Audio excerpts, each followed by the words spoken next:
Hey, Coach.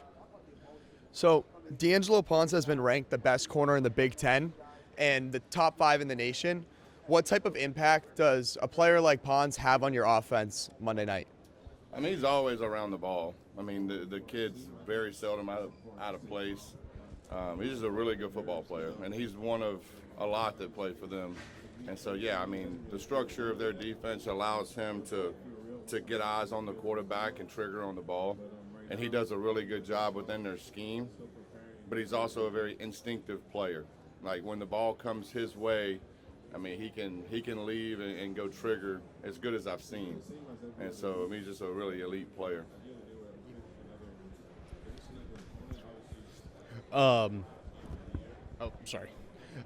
Coach, kind of going back to sort of like some points a little bit earlier in this playoff run, especially the Texas A&M game. You know, you guys really leaned heavily on the run there, and you said yourself, it's kind of hard to sort of be patient and trust whenever something's working in a game like that. How do you kind of find the balance between patience and also, obviously looking to change and looking to adapt to whatever the defense is doing, whenever you're in, a winner-take-all game like this? Yeah, I mean it's an internal struggle at times, because inherently I want to be aggressive, but ultimately I want to win the game. And so I think I have to be in tune to the flow of the game and what's working, and we communicate between drives, between every drive. And we have iPads now, so we watch and try to pinpoint what's working. The flow of the game matters, and there's different situations and different things that pop up in every game. In that game particularly, it was some tough circumstances in that game that dictated a lot of things. But ultimately, we want to be aggressive, but I call it cautiously aggressive. I mean, we are a team that leans on the run game. We've done it all year. And so it starts with that, but ultimately we have to push the ball down the field at times too. And it's just I just got to go back and forth with when to take those chances. Shannon, when you guys were evaluating transfer quarterbacks last year and decided that Carson was the right fit for you, what concerns, if any, did you have about his health, and how has he kind of bonded with you in such a short time so that symbiosis between play caller and quarterback is there? Yeah, I mean, it was a completely different journey with him because he didn't go through spring. And so we had some concerns at the beginning about the surgery and everything, but we talked to a lot of doctors, and I had Nick Mullins was a quarterback I had years ago, and he had a similar surgery. Brock Purdy had a similar surgery, and they were both worse than Carson's, and the surgery was a different time, and they got back, and both of them felt really confident the next year and felt good. So that there was a lot of conversations that were had to get over the hump of, hey, I'm not a doctor, and I don't pretend to be a doctor. So I had to have some conversations to make us feel good about that. But ultimately, the building of the relationship started at an awkward time because we live in a different time now. You don't recruit a kid for a year and a half, get to know him and his family and all the rest. It's more like an NFL approach now. And so, but our personalities did mesh very well together. He's a very low-key guy. He's very easy to coach because he's very cerebral. He pays attention to what you say. He tries to do. Very coachable kid. So I think that helped through the process.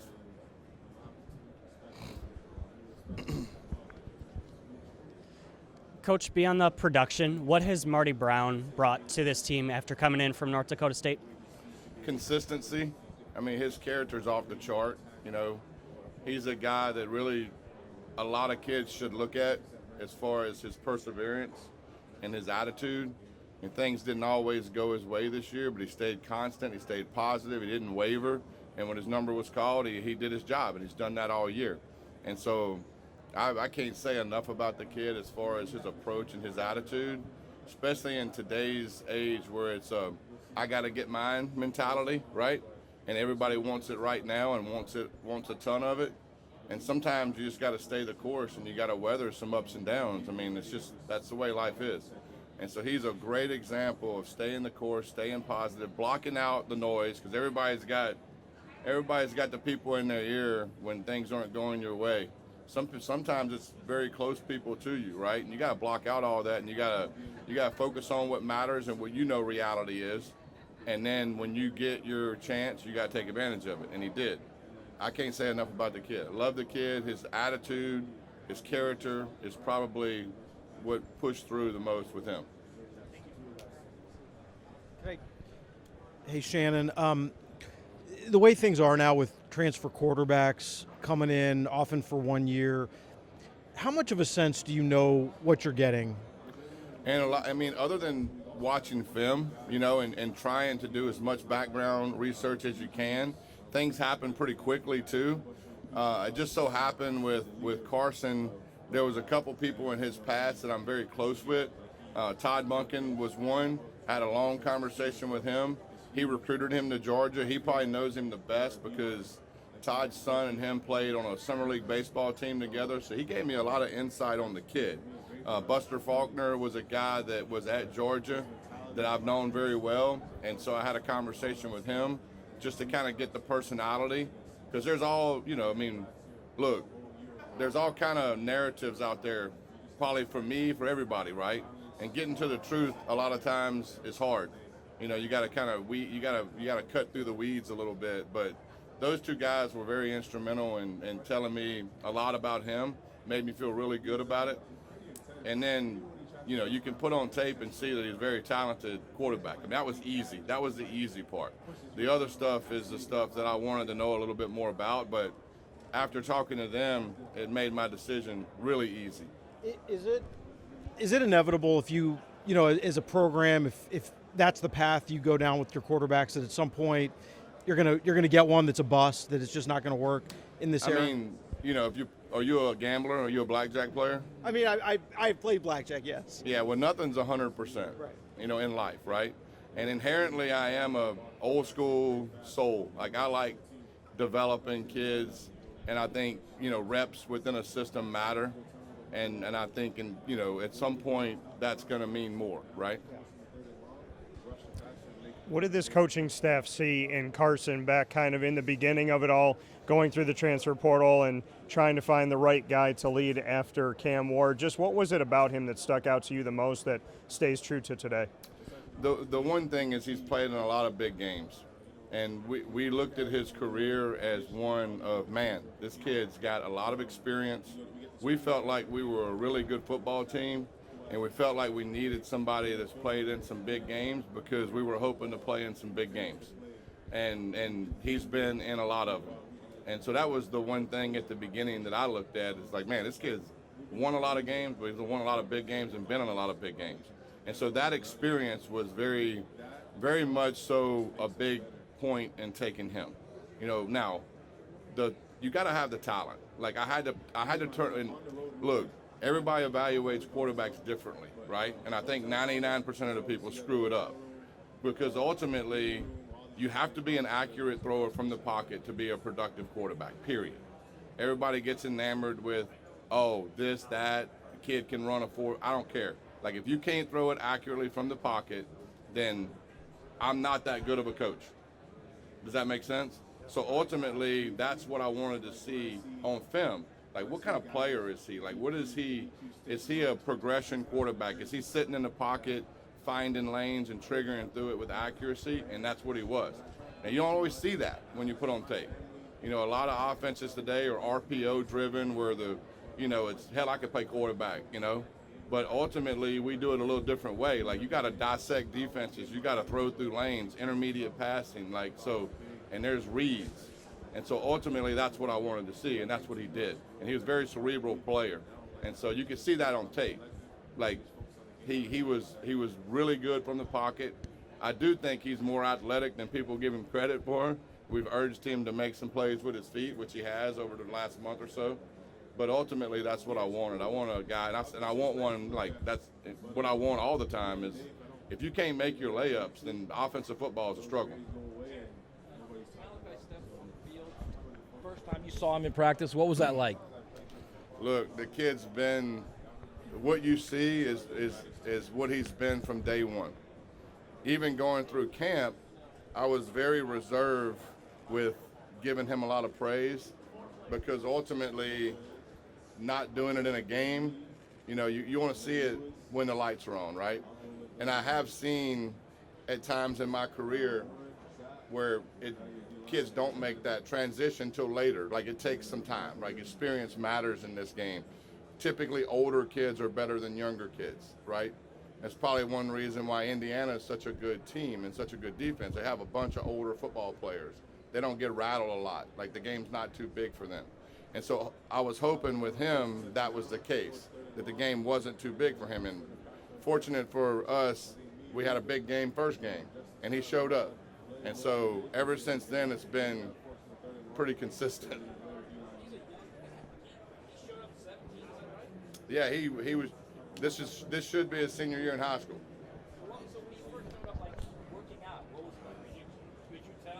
Not until we start. Like, obviously they're throwing the ball around and stuff, and I have a lot of conversations with the quarterbacks about skill guys and stuff, and like obviously his ball skills are really, really elite. But ultimately, when we started playing, right, when we started practicing, he made plays every day. And sometimes they were like plays that you scratch your head, you know? And so ultimately, I do not know what makes him him, you know? I think you got to give a lot of credit to our maker, you know? He was just put on this earth to play slot receiver in our offense, and he does a damn good job at it. Shannon, with the pressure that there is to get it right at the quarterback position, if you go into the portal, can you offer a little window into what like the last 2 weeks have been like, trying to get that decision right for next year while also preparing for the biggest game you possibly can? Yeah, with me, I focus on the game. You know, I don't really get involved in that. And so my focus is strictly on the game. Coach, each of the last 2 years, with Carson and Cam, obviously, they were experienced quarterbacks who came here, with multiple years as a starter under their belt. Do you feel like it's important to try to find experience specifically at the quarterback position if you are going to go into the portal, as opposed to, a redshirt freshman who maybe, was really promising out of high school or something like that? I mean, I think experience matters at every position. Like I was telling my man over here, older kids typically play better than younger kids. Not always, but like if you're going to roll the dice and play the odds, older kids typically are better than younger kids. Now, I do think we have the best quarterback room in the nation. We have very talented guys in our quarterback room. Hi, Lane Higgins from the Wall Street Journal. I wanted to ask you about Carson, in that, when he came to Miami, he had sort of a rocky first few months with injury and his car getting stolen and, coming and learning a new offensive system and everything. And that's a lot for anyone to go through, let alone when they're in the spotlight like he was. So I'm curious if you could sort of speak to sort of how you've seen him grow and, settle down, I guess, or settle into Miami over the last 9 months, given his kind of hectic start. Yeah, there were some things that happened at the beginning, but what that showed me with him is he's a very resilient person. None of that stuff bothered him. He was, look, he's been through a lot in his career, and he handles adversity probably as good as I've seen. Even when we had the hiccups in the regular season, the day after the game, he moved on pretty quickly. And that's the one thing I was hoping with him whenever we did not play our best, and we obviously took a couple losses that was a struggle. He bounced back the next day pretty quick, and I think he handled those situations similar. Whenever bad things happen, he just tends to move on, which I think is one of the best characteristics of a good quarterback, is the ability to weather the storm, have short-term memory, and not get too high and not get too low, and kind of stay right there in the middle. And that's his personality in general. He's a pretty even keel human being. He doesn't really get too up or too down. And so he gets hard on himself at times. He is very hard on himself. He's a perfectionist in a lot of ways. I think that's something that like everybody struggles with at times, like looking in the mirror and like really self-reflecting and being hard on yourself. But ultimately, I think that's a good characteristic too. It's better to be hard on yourself than like point fingers to everybody else, right? And so, but he is a very resilient dude, and he's been through a lot, and that's probably why he weathers things throughout the course of games like he does. He doesn't really get too caught up in the emotions and the highs and lows of the game. Hi, Shannon. Scott Doctorman with The Athletic. I wanted to ask you about Indiana. I wanted to ask about Indiana specifically. And as they're an attacking defense, yet they have, it seems like, great gap integrity. How fundamental is that, and the discipline that they have? How challenging is it to go against a team that seems to have those kind of qualities? Very challenging. We haven't won against them yet, but I go against a similar defense every day. And so they're elite at gap integrity. You know, they really are. Their whole front is, and the way that their D-line and linebackers and safeties match up in the run fit is elite. Like, they're very seldom out of position. I mean, you can watch through the course of the whole year, and they're just very seldom out of position. It's they know, like, they can dissect things as quick as I've seen a defense dissect things. And if you have tails, you know, they're very, very smart. Their football IQ they're linebacker number 4. I mean, if you give a tail, then he'll be at the point of attack before you are. You know what I mean? Like, they sometimes seems like they know the play that's coming. And a lot of times, you know, offenses get in these rhythms where obviously at this point in the season, we've played 15 games, they've played 15 games. You really are who you are. And you try to create wrinkles and stuff and disguise as much as you can disguise. But ultimately, I know what they're going to do on defense, and they have a pretty damn good idea of what we're going to do on offense, and it's going to be who can execute it better. And so it's very challenging. I mean, they're an extremely well-coached, elite, hard-playing defense, as good as I've seen. And so it's going to be a huge challenge for us, but I'm looking forward to it too. Hey, Coach. Brian London from the Real Ones Canes podcast. They call their defense the illusion defense because what you see before snap may be different from after the ball is snapped. How do you prepare for that? What are the keys for Carson and everybody else identifying things when things are like that? Yeah, I think that's a great point. In my opinion, with this defense, the reason they're successful is because they make you play quarterback after the snap, if that makes sense to you. And so a lot of times, you know, especially with the way offensive football in general is today, with a lot of RPOs, which we're not a huge RPO offense, but a lot of times quarterbacks are strictly coached and they have this thing in mind before the snap. But with them, you better be able to play quarterback after the snap. And so I do think that we're programmed the right way because our offense is a very reactive offense as far as like our pass game goes. We don't really get obsessed with pre-snap looks. Now we take in the data, but ultimately we're a progression offense. Nothing is predetermined in our offense, which I think is a reason why I feel good about having some success. Now, obviously, not too many people have, but we are a post-snap organization. Like, our quarterback is programmed to see coverages and see space. Now, their coverages are honestly pretty damn elite, you know, and they do a really good job of subtly changing coverages. Like, it looks very similar to other things they do. They occupy space extremely well, and they play eyes on the quarterback coverage, which years ago that's how defenses played. Now a lot of defenses have gone away from that with all the man coverage and 3-match stuff people are doing now. So they're almost, in a way, if I can phrase this properly, they're kind of like preparing for an option offense. Like, you don't see it a lot, so when you do see it, it's a little different, right? So just the way they play coverage is a little different than everybody else's zone coverage, you know, which is I think those guys do a really good job. Hey, Shannon, why did you identify C.J. Daniels as a target when he was going to enter the transfer portal, and what makes him effective for your offense?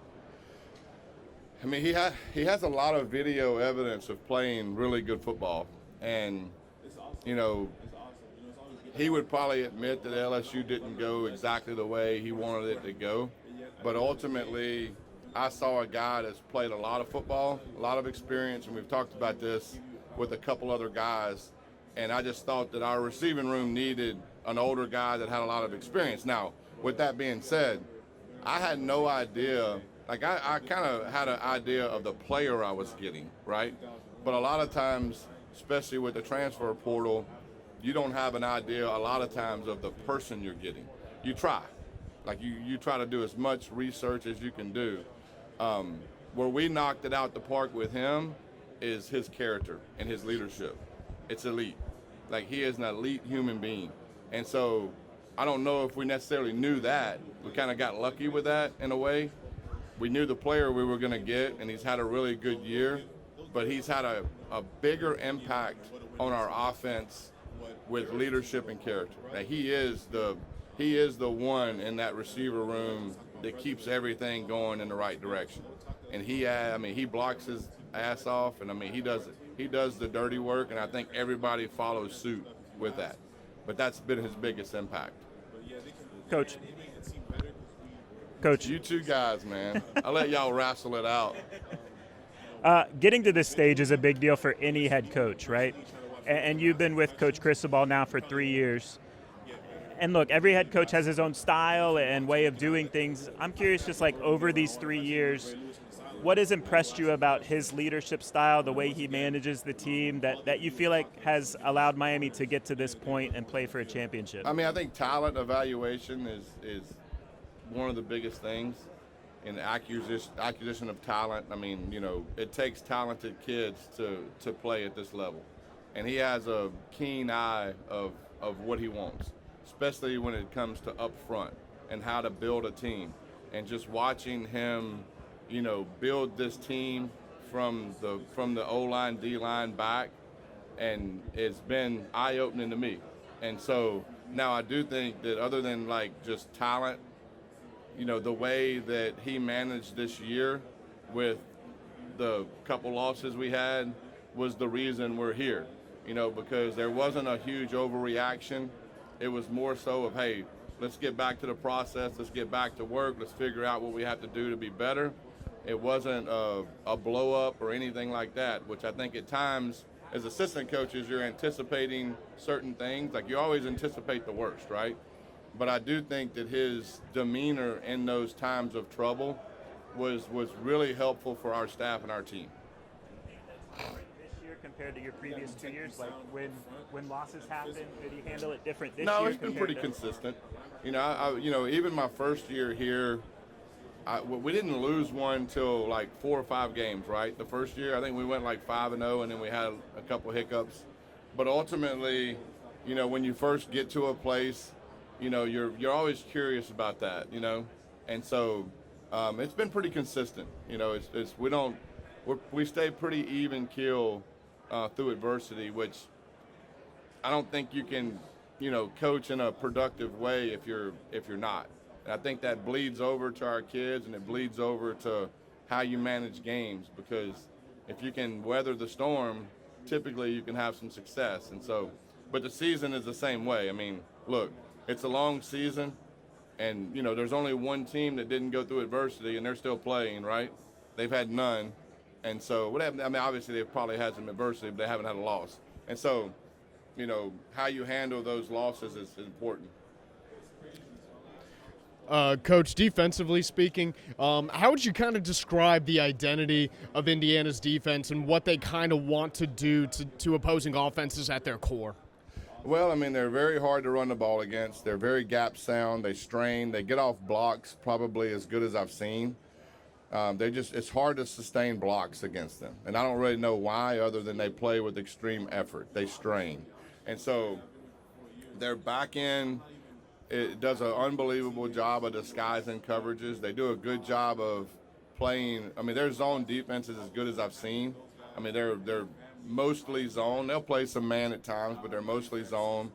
And the way they mix up zone coverages is really elite. They don't really get into a rhythm as far as it's almost like I would say it's almost like, they have these things they do, how much ever it is. They say it's 8, and they just kind of pick them out of a hat. I don't know if they'll call a similar coverage on 1st and 10 that they do on 3rd and 4. So it's hard to get in a rhythm against them because they're mixing stuff up on the back end a lot, and they're just really good at zone coverage. I mean, their eyes are on the quarterback. They move with the quarterback. They do an elite job of getting hands on the ball. They probably have more tip ball interceptions than I've seen in a while, and so just a savvy defensive unit in general. Shannon kind of touched on it there, but it seems like Indiana does a lot of post-snap movement. They mix things up. How are you and Carson able to work and simulate that? Go over it in film. Like, how much can you address that before you actually see it? Well, I mean, the good thing is our defense and their defense are very similar. I mean, from similar backgrounds, right? So we go against, our defense obviously every week. We have, certain sets that we do against them every week. That's been very helpful. Because ultimately, there's nothing better than like game reps, and you get those game reps in those settings. But, I would say the good thing is our pass game is not dictated on pre-snap looks, if that makes sense. I mean, we're a progression-based offense, and I mean, our quarterback, we put a lot on him as far as seeing space and, going through his progression and getting into the open guy. So I feel like we're equipped, but ultimately there hadn't been a lot of people have a lot of success versus them, and so we'll see how it goes. Shannon, what's gone into your third down offense, converting the third downs, and how important is that in a game like this with a team that obviously does that well with their own offense? Well, I mean, you got to do better on second down. That's a lot of third down is getting in third down situations where you can actually execute. I mean, there's not a lot of football teams that execute a lot of third and longs on a routine basis. And so if you can stay out of those, you can have a much better chance of converting them. And so our third down rate for the last probably 2 or 3 games has been really high, and it has a lot to do with what we do on first and second down. Shannon, the 3 playoff games offensively have looked different. How much do you go into the game? Because sometimes you can grind it out, you can throw it like last game. Just how much does that play into a game like this? I mean, look, every game's different. I mean, the people you're playing is different. The atmosphere is different. The weather is different. So there's a lot of things that dictate the flow of the game, and so, my job ultimately is to score 1 more point than the opposing team. However that looks is how it looks. But ultimately, I mean, I anticipate this game to be one we're going to have to grind it out. I mean, it's just the way it is. Their defense doesn't give up a lot of explosive plays. On the year, they have only given up a handful, right? And so ultimately, this game is going to be played probably intermediate to the line of scrimmage, right? And so I know that. And so ultimately, we have to be very efficient. Like my man over here, I mean, getting first downs is crucial, right? You got to keep the chains moving, and you got to get first downs.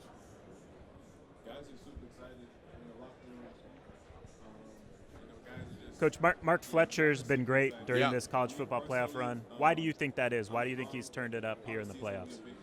I mean, probably opportunities. He understands that these games carry a lot of weight, and guys like him tend to rise in the most crucial situations.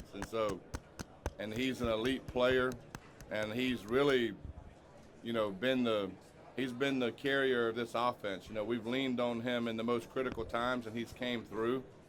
You got to give a lot of credit to our O-line. You got to give a lot of credit to our tight ends and our receivers. Like, it isn't just one guy in the run game. It takes everybody. And we're not one of those offenses that allow receivers to get away with not playing physical, and so those guys blocking safeties and being really aggressive in the run game helps too. But obviously Mark is the one toting it and most of the time, and he's been elite, but he's also just been that guy since I've been here. He's a guy you can depend on in tough times. He's a very steady personality, high character, cares a lot, and he's just hard to tackle. Big kid.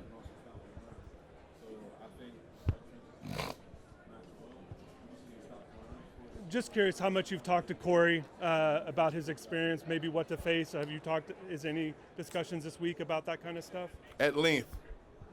I've talked to Corey a lot. I talk to Corey a lot in general. But Ladies and gentlemen, but this please week, stand by as the week Hurricanes has rotate been, podiums.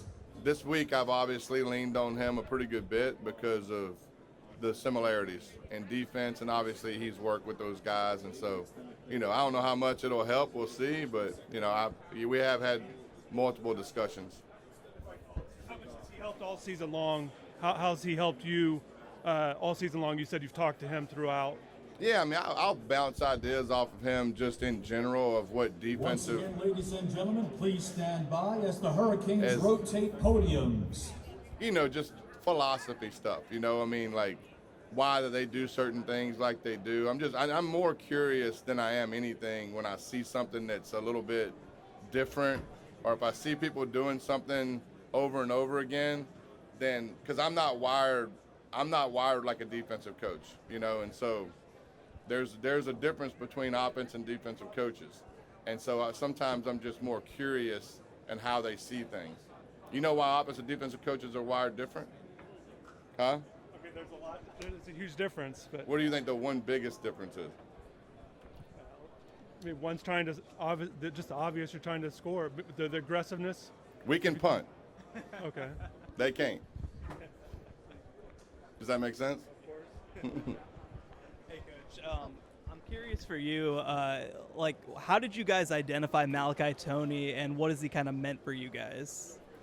The identifying of him, he's been a good player for a long time, so that was pretty easy. Now, I don't think anybody would have imagined him having the impact that he's had this quickly.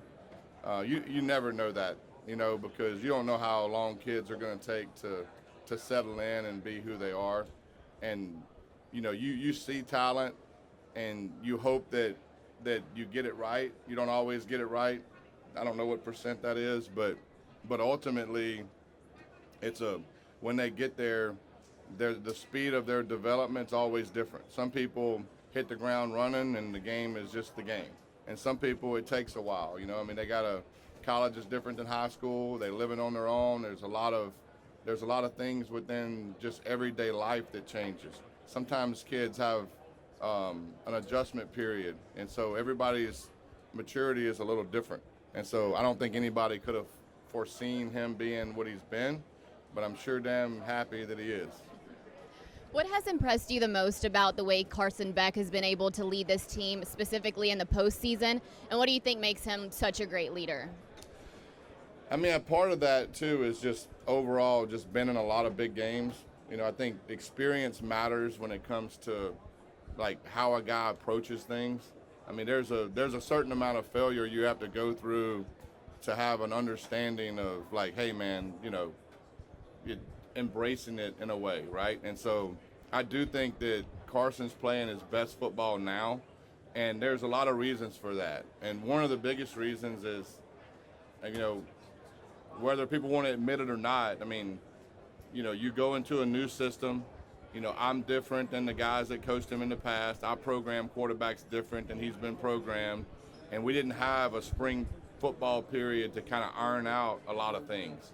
And so as the season went, we got very fortunate that he's a good enough player that we kind of hit the ground running, right? We didn't have a lot of hiccups at the beginning. But when we did have hiccups, he handled them in a very professional way.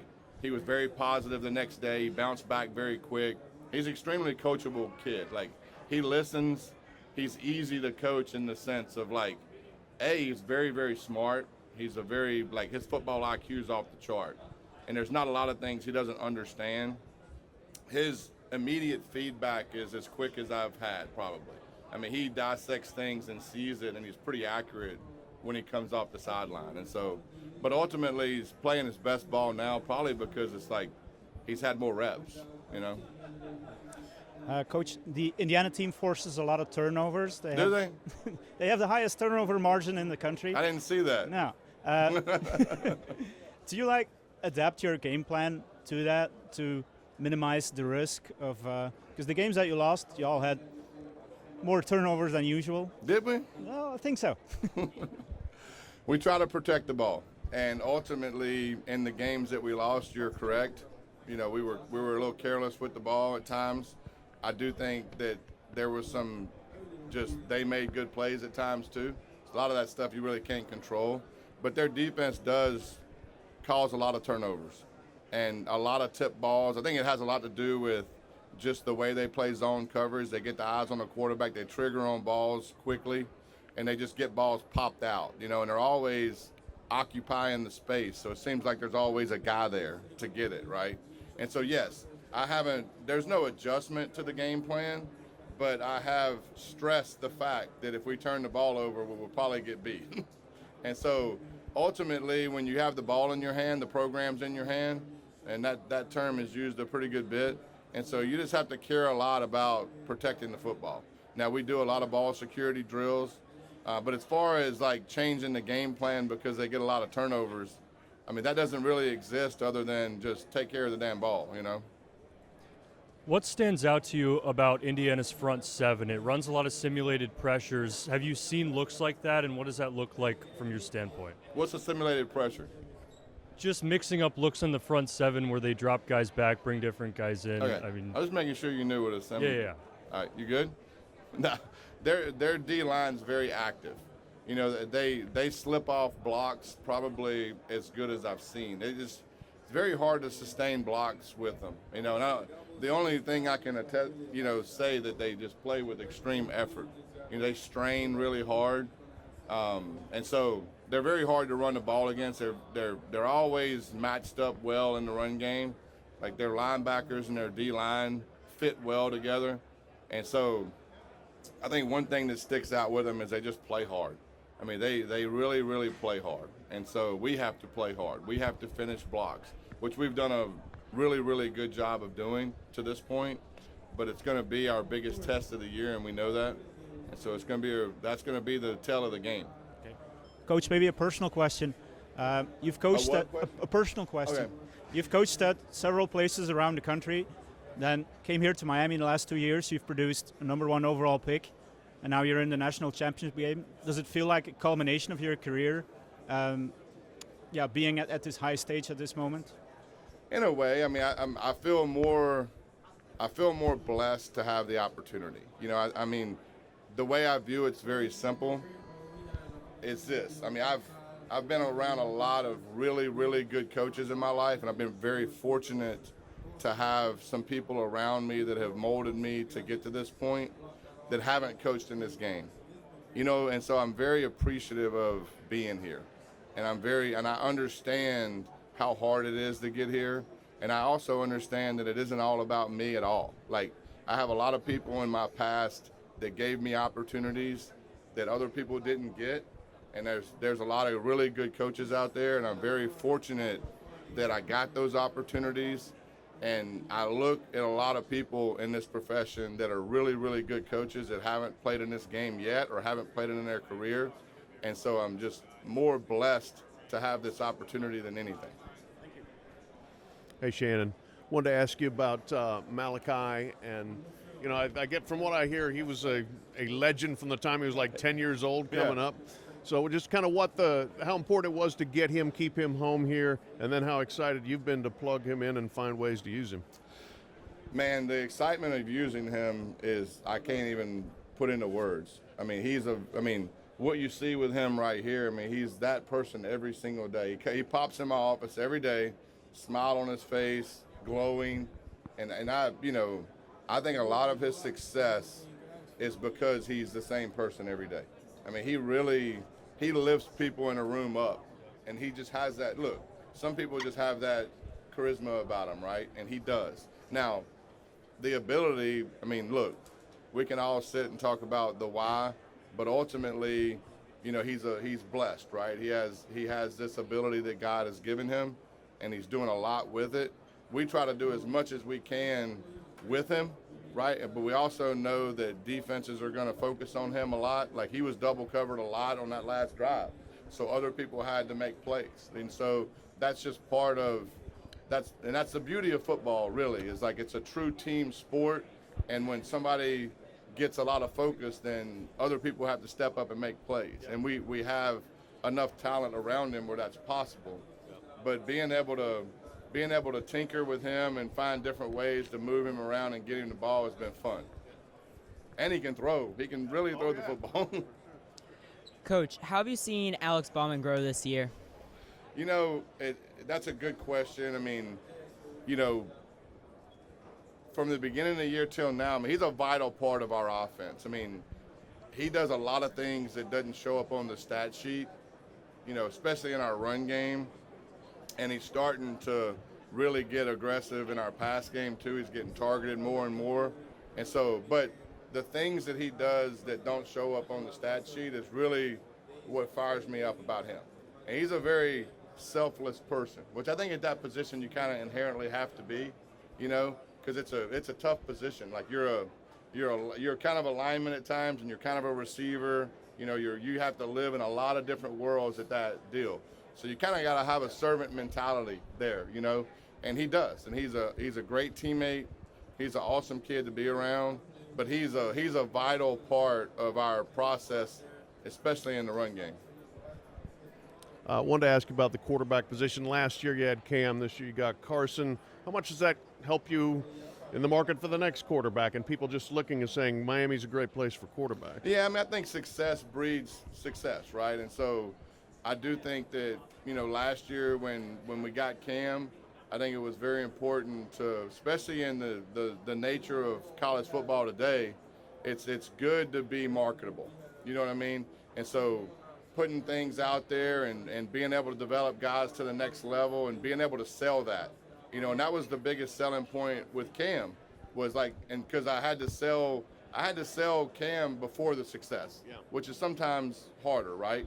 And so I had to sell him on the picture of like, look, man, like, I want to put you in a position where these NFL teams are going to view you as the top quarterback, you know, because you're going to play in a system that you're going to have to make checks.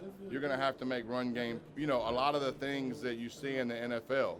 And so, and we're, you know, I played quarterback, not very good, but like it should be appealing to play behind an O-line like us because they can really block. And Mirabal does an elite job. And we protect as good as I've seen. And so that's a huge selling point, too, is like, look, man, look at his pocket you're throwing in, you know? And so ultimately getting Cam and then flipping the page to the next year, obviously Carson was either NFL or us, which was great because that's what we wanted to be, you know? And so, and then getting him, you know, and his journey was a lot different because he was injured, couldn't go through spring, and that presented a handful of challenges, you know, because you got to get to know, you got to get integrated into the system. And as a quarterback, you got to bring everybody together. It's hard to do that when you're not practicing.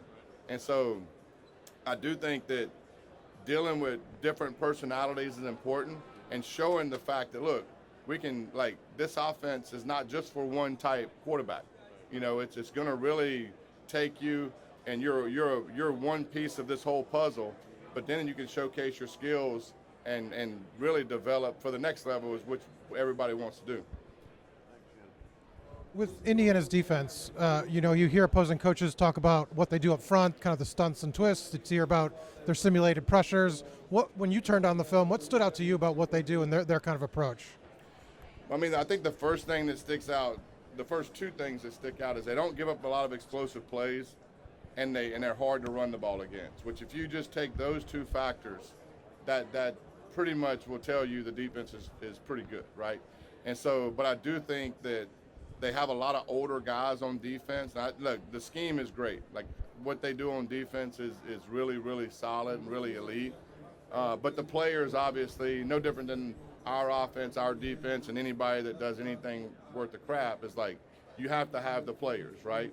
And so they've assembled a bunch of older players that really know that system really well, and they're very seldom out of position. You know, and I think they know it so well that it allows them to dissect what you're doing pretty quickly. Like, their eyes can kind of be more on you than if they had a bunch of players that's more thinking about what they got to do, where they're not maybe not focused on the offense, the set, you know, well, the guard's a little deep or whatever, right? So they can really focus on a lot of things that are like tipping point things for them that allows them to react the way they react. And I think that has a lot to do with just having older kids that really understand the system, and they can just get things lined up quick and dissected quick. Hey Shannon, I noticed Jacoby mentioned the nickname for Carson after the Fiesta Bowl of Vanilla Vic, and I know you had been wanting Carson to run a little bit more. I'm not sure if Vanilla Vic was in your lexicon. What was it that you saw that you started telling him as the season wound down and before the playoff, like, hey, we're going to need your mobility a little bit? I mean, it's something that I stress just in general with quarterbacks. I mean, anytime I'm watching film or watching the game, you know, I talk in terms of, like, especially like, let's say it's a pass play, right? You know, we're a very progression-based offense, you know, which I think is a little different than a lot of people today. But, like, I'm a little old school. Like, progressions are sacred to me, right? And the pass game is sacred to me. And so, but I will talk, and look, Indiana's a good defense to talk about because every defense has the option to cover everybody. Like, there's going to be times where you just exhaust all your options and, like, you're standing there with the ball. And so ultimately what you do in those times matter. And so I always urge a quarterback, look, like if I'm watching film with him, I'll be like, look, like, you know, your eyes are here, then here, and now if you've exhausted your options, get me 5 or 55. I'll make that point. Like, give me 5 or 55. Now, I don't know if he's going to give me 55, but 2nd and 5 is a lot better than 2nd and 10. And so I've urged him to get those dirty yards. You know, even if it's 2 or 3, you know, that makes the next call a little bit different. And so he's been very aggressive over the last month and a half probably in those situations, which has allowed us to stay in rhythm on offense and on time. And those plays, even though it might show up as like 6 runs for 17 yards or whatever it is, those 17 yards are critical. Jacoby said that he had heard one of the offensive coaches used Vanilla Vic as the nickname. Is that something that you guys had said before, or that's spur of the moment? That's the first I've heard it, but I'm not saying, like, it probably could have got said through the course of the year. There's a lot of things that get thrown out in practices, but when he said it was the first time I heard it. I think that's a great nickname. It's catchy. Thanks, Shannon. Yep. Shannon, listening to Francis talk about the respect he has for Aiden Fisher and what Fisher does on that defense communication-wise, understanding things, predicting things. He said he was talking to some of his friends at Oregon just about the way Fisher really disrupted what they do. Can you kind of discuss a little bit the chess match there? Yeah, I mean, I agree with Fran. I mean, look, he's in tune to everything you're doing. I mean, he's a really elite player. He's a very, very, very, within their scheme, I don't think that there's any. I mean, he's a coach on the field. I mean, he dissects things extremely quickly, and he will, if you have tails, I mean, he'll be calling that out before the snap. And so I do think that that's just a good sign of a good player, you know, a guy that's in tune to everything. But his calls and his stuff that he has to do is so ingrained and so quickly perceived that he can focus a lot on what you're doing, you know, and you're not going to trick him. You know, he's not going to get tricked a lot. And so we have to do a lot of things to keep him a little bit off balance. You know what I mean? Because if you allow him to sit there and dissect, it can make your life hard. We're going to try to do some things that that obviously, you know, that cause a little confusion on their side, and we'll see how successful it is. Hey, Shannon, I wanted to ask about Malachi and what are the biggest strides you've seen him make over the course of the season? Say that again. What are the biggest strides you've seen Malachi make over the course of the biggest strides? I mean, it's probably been more so of us finding just different ways to use him. You know, I think it was, especially at the beginning of the year, he should be in high school still, right? So, you know, you hope at the beginning of the year, you hope that what you see in practice happens in games, right? And when that happens and you see, like, hey, this guy's capacity is really high, right? His football IQ is really high. His ability to do a lot of things is really high. I was probably a little too careful at the beginning of not overloading him because I wanted, like, he's young. And so you're typically with young guys, look, just like, let's do what you do and let's get good at it. But as time went, I had to start just finding ways to put his skills on display. Like he can really, like, he can throw the football. He can do a lot of different things. And so as the year went, it was more so of me just kind of adding on to his part and just seeing how much he could handle. And ultimately, I don't know if there's much that he can't handle. You know, I mean, his capacity is just really high. I mean, he's the type of guy that, you know, you can see a route. Like, for instance, we watch a lot of games, right? NFL, college. I mean, look, I have a lot of people that work, and we're very in tune to things that are going on around the nation. And so if somebody does something that's like, oh, that's pretty neat, and that might fit something he can do, then you show him one time and you go do it at practice, and it's like exactly what the guy did. I mean, his body control and his ability to understand spatial awareness and like how defenders match him and just all that stuff is at a different level with him. If I could follow up, because you mentioned adversity, the fumble against Texas A&M. With a guy that young, do you worry mentally what that could do, and what did it show you, you know, that he kind of used that as fuel, I guess? It didn't worry me with him because I'm around him every day, and so I know his character. I know how even he is as a person. Now, look, everybody gets affected by negative stuff, right? And I do. One of the biggest reasons I didn't have too much worry about it is because I knew guys like Mark Fletcher, and I knew guys like Coop, and I knew guys like Carson would go pick him up. And we have an elite group of guys that care about each other, and when things like that happen, it really, I don't have to do a whole lot, you know. Ultimately, I just walk by you and say, look, move on.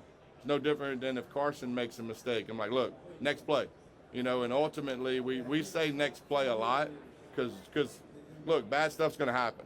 Like, you play this game long enough, you know, something bad's going to happen. And so, you know, the really good ones have the capacity to have extremely short-term memory, and he does. Like, did it affect him in the moment? Yeah, but he snapped over it pretty quick, and then when his opportunity came in the next drive, he won the game for us.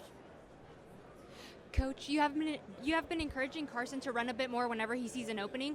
What was your reaction seeing him run for that game-winning touchdown at the semifinals? I was as excited as all the fans were, you know, and so, you know, that play was we had a timeout left, and so I was going to throw it that play, and then if it was incomplete, I was going to run it because we had a timeout. So I just wanted to take care of the football, really. I wanted to be aggressive there.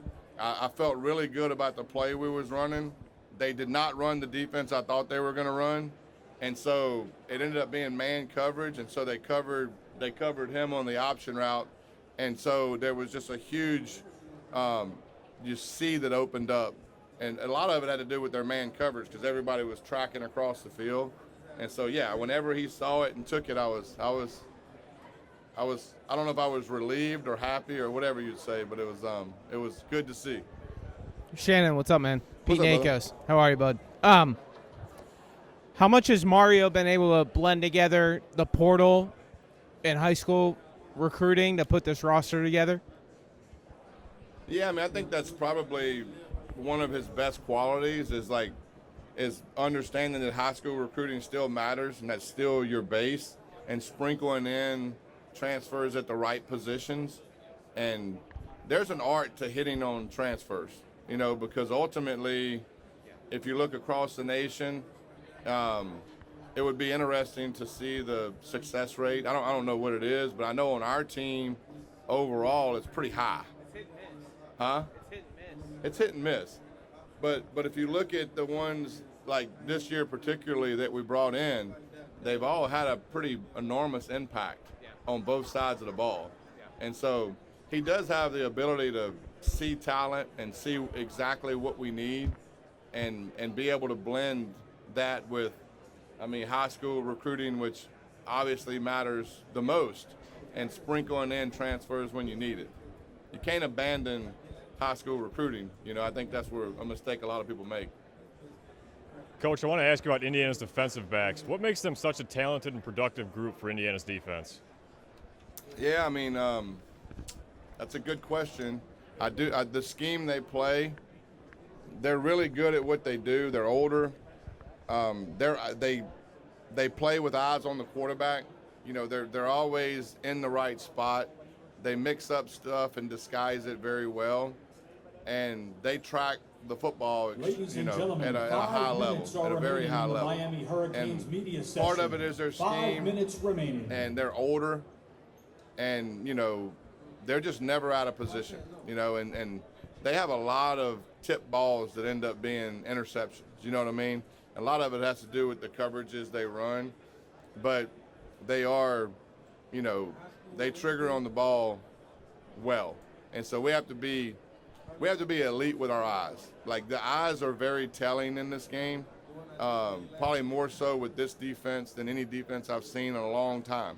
You know, I would kind of say that their defense is kind of an old school defense. I used to see those kind of coverages years ago. You know, it's kind of how people played zone coverage, but now man and this 3 match and all this stuff has kind of populated the college space. They've kind of went back in time, and like, they have zone drop eyes on the quarterback, and I think that's why a lot of people struggle with them, you know, because you don't see that a lot these days. And they do a really good job of mixing up the coverages, and they don't really get in too big of a rhythm of like being in one all the time or a couple times in a row or in the same situation. And so you really have to focus on what you're doing and not try to get consumed with, oh, like, you know, what coverage are they going to be in? Well, I don't know what coverage they're going to be in, you know? I mean, so you have to have your eyes on your reads, and you have to do a great job of seeing space and taking advantage of space. This well in the college football space? Other than going against our defense, a long time, you know, because our defense is very similar to theirs. But no, it's look, studying these guys and taking a deep dive has been refreshing in a way, you know, because I appreciate the way they play defense, and I appreciate the way they play zone defense. And you know, the level in which they play, the strain in which they play with is something to behold. You know, I mean, there's a reason why they're really good right now, and so it's going to be a great challenge, and I'm looking forward to it. Yep.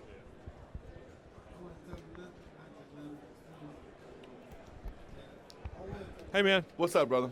So, my dad used to be president of Wingate University. He wanted me to ask you what your 1 year at Wingate taught you about life and football. Look, there's things about, like, first of all, when I got there, I said Wingate. Oh, yeah. And I was quickly corrected to Wingate. And so, I mean, look, God knew what he was doing when he opened that door for me, because I grew up in a small town. Not a lot of people leave. That was 14 hours away, you know, and so I got in my white Toyota pickup truck and drove, and the first time I'd ever seen Wingate is when I got there the first time. And so the people there, I mean, it's a unique place. Yeah. And it's not, obviously it's small, 1,000 students or whatever. There was a professor there, Nancy Randall. Yep. Sociology professor. You know what I'm talking about? Yeah. Elite human being. Yep. And her husband, Jason. And so they would have me, and look, she probably made my life a lot easier, because when I got there, I just so happened to got in one of her classes. I took one of her classes every semester from there out, right? Just because I appreciated the passion she had for teaching. And so they knew I was a long way away from home.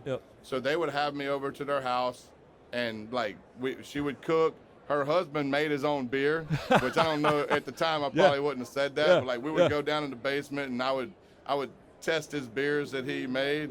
He was elite at brewing beer. And so, but to me, that place is a lot about the people. And then Joe Reich ended up being the head football coach there my last year, who I still keep in contact with today. Such a good guy.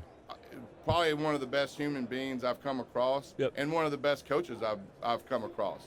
And so it's just the relationships that happen there have stood the test of time. And the handful of guys that I have a text with every day is guys I played with there.